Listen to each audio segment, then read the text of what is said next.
I'm delighted that Anthea Coulter and Mary Fox have joined us. Anthea is the Chief Officer of Clackmannanshire Third Sector Interface, and Mary is Team Leader for Community Learning and Development at Clackmannanshire Council. And I've been working closely with Clackmannanshire over the last few years, so it's brilliant to have them here to give you an overview of what they've been doing in Clackmannanshire. So Anthea and Mary, over to you. Thanks very much. Oh, thanks very much, Kat. Nicola, can you put the slides up, please? Yes, they're just loading at the moment. You should be able to see them in a tick. Too many photos, sorry. Is that okay? So we've been introduced, so I think we can move this one on. These are some of the partners. So our focus today is mainly on Alloa. And for those of you, could you do the next, sorry, that's the next slide. For those of you who don't know about Alloa, it's central Scotland. We're on the north side of the River Forth. It's a population of around 20,000, the largest town in Clackmannanshire. We have a very strong Jacobean history with the Earls of Mar, but also an industrial heritage, former harbour, fishing, boat building, coal mining. We still have a glassworks, but we don't have textiles and wool anymore, and we still have a brewing industry as well. But we have seen a decline in most of those industries, and that has created health and social care issues. The town centre suffers from the same sort of issues that many similar-sized towns in the central Scotland have experienced. We first used the Place Standard tool. I'm sorry, it's not actually moving forward, Nicola. Can you move it? Oh, there we are. Sorry. We first used the Place Standard tool back in 2018. I was working within the Community Justice Partnership, and the tool was carried out with people who touched on the criminal justice system in some way. So that was victims, perpetrators, those at risk of offending. It created a wealth of information, actually, and we realised the power of it. In particular, in this case, it was a community of interest, and it highlighted three things for them in particular, and you'll see that on the screen, that the people within this community of interest didn't feel safe, issues around work and local economy, and also felt they had lost their influence and sense of control. The next time we moved on, having carried out this research with the local community partnership, we're keen to expand the work. Again, I'm not getting it moving, Nicola. Could you do the next slide? Sorry, there's one missing. Yes, that's right. As a TSI, we work within the Health and Social Care Partnership. We're supporting local development trusts within communities and aligning our outcomes with the local outcome improvement plans. And in some cases, also the locality plans. In this case, we're focusing in particular on our locality plan, which is Alloa South and East, where we have been multiple levels of deprivation over a number of years. And we hope by using the tool across both geographic areas and also community of interest, we could help shape future planning for our communities. Alongside that, we had the local business improvement district, Alloa First, was just going through its process of being voted in again. And so we decided to focus on Alloa Town Centre and align with their new start of their new 5-year period. Fortuitous, it's also dovetailed with other developments in our area, and namely this is housing development on Primrose Street, which is right in the middle of town. The next slide will show it. It was a key site that was a former cooperative store in the middle of town. It's right where the car park is shown. The council wished to sell it to Kingdom Housing Association to deliver affordable housing. The building right next to it is called the Spear Centre. It's our library and registrar. So we're really right in the middle of town here. And alongside that, Architecture and Design Scotland were developing for their new Caring Places initiative, which was looking at smart and innovative solutions to, come on, move along. There we are. That was looking at smart and innovative solutions to make town centre living places for older people and older generations where they could access services in a safe and convenient way.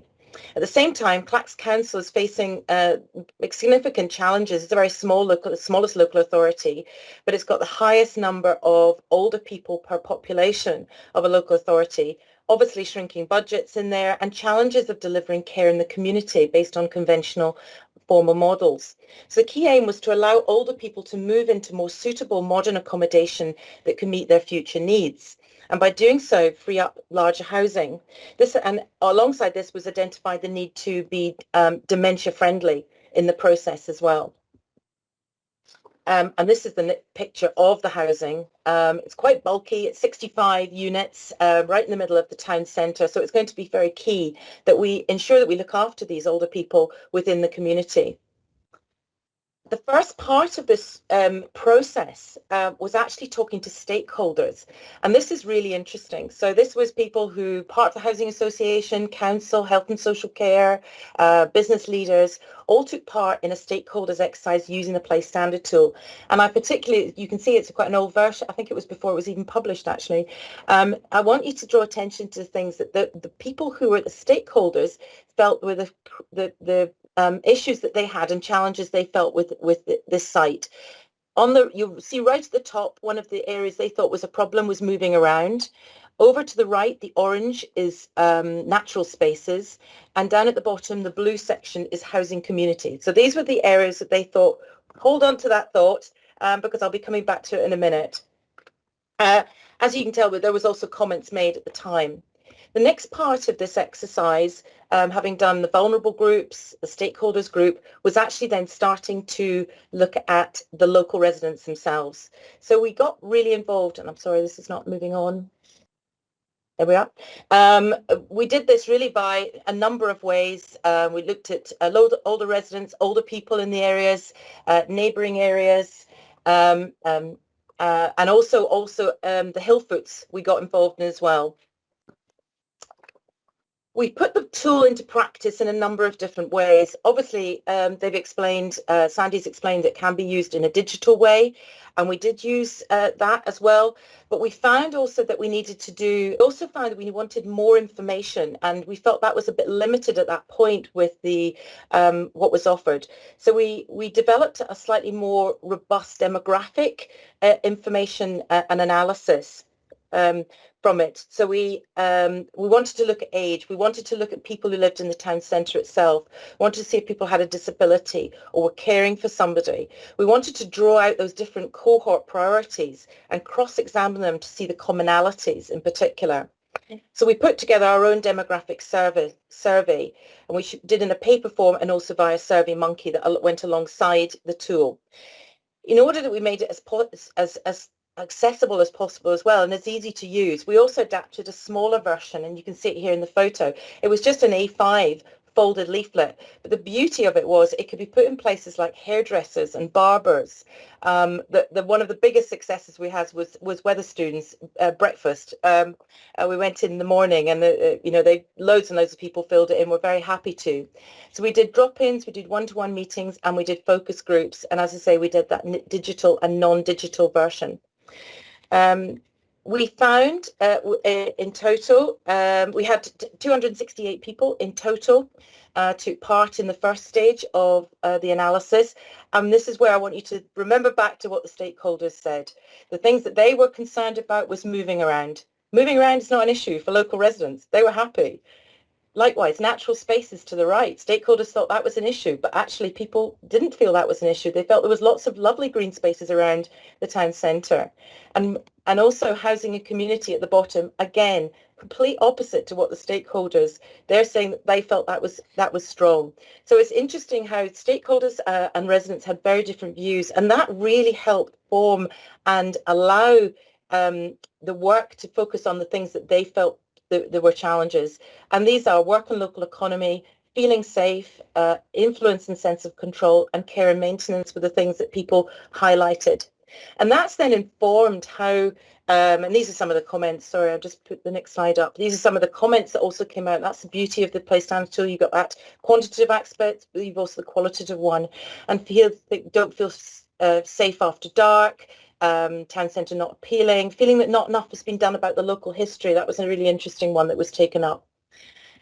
This allowed us to inform on plans, both for the Primrose Street development, but also the Scotland's Town Fund, which is a large capital fund that's come in to local authorities to invest in town centres, and it is going to be used in Alloa.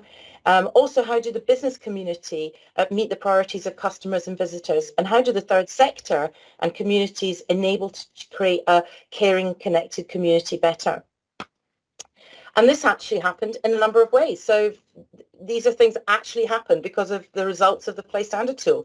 So number one, the Business Improvement District invested heavily in CCTV cameras, and they've been widely used by Police Scotland, and there's been a significant reduction in crime in the town centre. So immediate impact and investment in that. The Scotland's Town Partnership is actually, the money is now being used quite specifically on particular things that are going to make the town feel safer and better connected. So there's a narrow corridor going from a car park through to the town centre that's going to be opened up. Links to the college and socialising areas are going to be improved. There's an investment in a new active travel hub, which was the former toilets, and actually there's going to be a new changing places and disabled toilet in there too. And that's going to house the Clackmannanshire tapestries, which is a set of beautiful tapestries been designed by Andrew Crummey, which show the heritage of the area. The Business Improvement District also invested in this local heroes kind of advertising. They picked lots of different people, young and older people, and had them banners up around the town centre. Dementia and age friendly, we really focused on this a lot more. So now we've got 2 centres that are opening up in the town centre. Alzheimer's Scotland are bringing their new centre, and we've got Give a Dog a Bone, which is another charity, opening up. And we're also working with Our Connected Communities, which is part of the University of Stirling, to help improve the dementia friendly aspect of the town centre. And then in terms of the overlook care and maintenance of the town, there's a new Allower and Bloom group. We've got new planters have been brought in. Social enterprise called All Cleaned Up, which is part of Apex, has come in and is helping. And that goes right back to that first Play Standard tool about creating jobs and volunteering opportunities for people with significant barriers. So these are things that have actually happened as a result. A few months into this project, one of the community development workers for Alloa South and East, along with Mary as team leader, approached CTSI, planning to use the Play Standard tool to shape the next local action plan for the Beaumar area. And the Beaumar area is the bit that's marked in red. This is the whole of Alloa South and East. And the black area is the town centre. So you can see there's an overlap there. So with the town centre research acting as a starting point, it was a natural progression to then look at the next area. I'm going to hand over to Mary now. Okay, thanks, Anthea. I'll take over for here. Yep. As Anthea mentioned, we had an action plan that had been developed in 2016 with a small section, it's the largest area in Alloa South East, and that's the Beaumar area. But Alloa South East takes in other local communities that surround the town centre. So we decided at that point that we would look wider than just one geographical area, but we would look at the whole Alloa South East area. So working with CTSI and other partners, we started the Play Standard process. And you're right, it is an assessment tool. And we found out quite quickly that it was an assessment tool because although we were using focus groups, one-to-one, online digital, and we left the A5 leaflet, as Anthea had mentioned there, in local community centres and shops as well, it didn't allow us for that conversation. So once the results had come in and the responses had come in, we had a couple of community events, one in October in 2019, then again in January 2020, to actually start speaking to the community. We went back to focus groups to try and dig a bit deeper as to what actions they would like to see. And you see the diagram there about the kind of results, and moving around was not a big issue, but actually getting involved, influencing what was happening in the local community was a big thing that came out of the area. Working local economy and playing recreation. So it was, what did that look like? These are big headings, but what actually did you want to dig into and get down to the grassroots as to what the community wanted to see happening? So I'm just going to thank you. So these were the main headings. What we had agreed with the representatives was that we would group them into groups before we came up with some of the key actions. And some of the key actions that came from that were, if I can find them, there you go, there's some of their comments. But the actions that they would want to upgrade a local community centre, which was a 1970s building, and although it was started, it kind of lost its community feel for a while. It was lying empty, but it grew. There was things happening in that community and things were moving, but they wanted to reinvest in it. So we were successful in a bid for the Regenerational Capital Fund for the Scottish Government, And as we're speaking, well, not today, there's an election happening today, sorry. It's a polling station as well. But moving forward in the next few weeks, the contractors will be in and it'll be getting a new roof. It'll become a digital hub. It'll become an SQA centre, so we can start looking at skills and development in the area. So that was one of the key areas that they had wanted to look at. They wanted to support a local community group. CTSI were supporting them as well to get a lease. So they've taken over a piece of land in this community and they're going to be developing a local park and gardens and developing the environment there. They're also making links with other community organisations. So we're starting to really join the dots here in this community. We were planning to launch the new action plan for Alloa South East in September last year, but obviously COVID hit. So we've had to kind of look at how we continue that engagement and keep the stakeholders involved.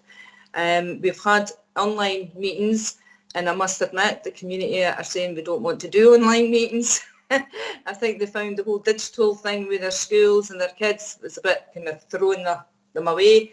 So we're planning walks and talks and community conversations, and as venues start to open up, we will be meeting up with them again.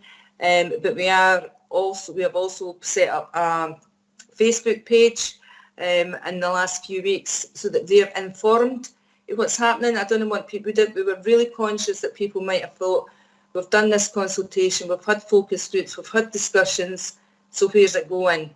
But what we did do is we followed up before we had our first open meeting, and we've done a quick sample survey. We put it online through social media and asked the community to respond, and it was about the impact of COVID that I'd had on them and the recovery from COVID, and were these the same priorities that they had identified in the plan a year ago? Were they still the same? Predominantly they were the same, but one of the big things that have came out through the COVID experience was health and well-being, and then there's also the employment training and skills. There's a big concern about that because there's been a number of families being furloughed like everybody else in the country, so we're having to realign some of the actions to their responses and that recent results. And I think that's where we're at the moment. Sorry, that was a quick whistle. I'm very conscious of the time. We had 10 minutes, so I'm trying to fit it in. Thank you, Nicola and Anthea. It's true, our timings have gone way out of the window, but there's been so much learning and interesting information coming out of your presentation. I was just going to finish off. Oh, sorry. Oh, sorry. Can I just do the last carry slide? on? Because it's I'll just mute to say myself. I think the next steps for us is definitely using the place standard 2 more. It will be able to judge the business improvement district in particular, and as they progress through their 5-year period. And Alva, which is another Hill Folks town, has used the tool back in 2019 to look at regeneration, and they're now going back and using it with younger people because they're wanting to see it's creating it's the very last slide. They're looking at creating this intergenerational housing, and that's on the screen there. So the place standard tool has demonstrated, I think, in a very short space of time that some easy adaptations proved we can use it as a universal tool. It's allowed organisations, sectors who usually work autonomously on single issues can come together in partnership and enabled common consultation. It opened a door for more collaboration, as we've seen with the expansion of the project into Alloa South and East, and it allowed us to better understand the priorities of people in the community, and that's going to inform community planning, ensuring planning reflects actual need and has been adopted. It helps prioritise, I think, in particular where resources are scarce and what could be spent on that's going to make that more impact for people and what they've highlighted, and a mechanism for communities to feel more involved. And that, I think, that influence and sense of control that came through every single one, I think, has been enabled more than anything, actually. And just that, as Mary's described, starts the conversation. And I think it particularly from a third sector point of view will be able for us to measure and evaluate in the future. Thanks very much. Yeah.